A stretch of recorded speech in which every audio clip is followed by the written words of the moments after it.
Samantala, mahigpit na minomonitor ng pamahalaang lungsod ng Baguio ang estado ng kaso ng dengue dahil na rin sa sunod-sunod na buhos ng ulan. Ang buong detalye sa report ni Maren Calo.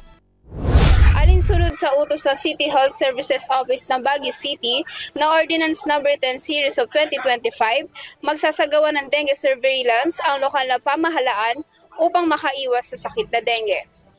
Nagsimula ang kautosang ito o ang Consolidated Anti-Mosquito-Borne Ordinance upang tugunan ang tumataas na kaso ng dengue sa Camp 7 Barangay sa mga nagdaang linggo. Sa ordinansang ito, maaaring ma-issuehan ng citation ticket ang mga establishmento tulad ng bahay, paaralan, ospital o simbahan na makikitaan sa kanilang lugar ng mga maaaring pamuhayan ng mga lamok. Dagdag pa rito, isa sa mga nakasaad sa ordinansang sinulat ni Councilor Betty Lourdes Tabanda, responsibilidad ng bawat establishmento na linisin at tanggalin sa kanilang lugar ang mga posibleng breeding sites ng mga lamok na maaaring may dalang dengue.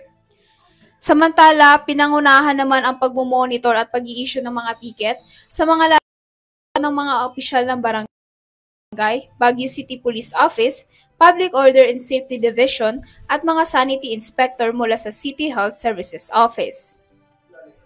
Para sa EuroTV News, ako si Maren Calo, sumasaludo sa bawat Pilipino.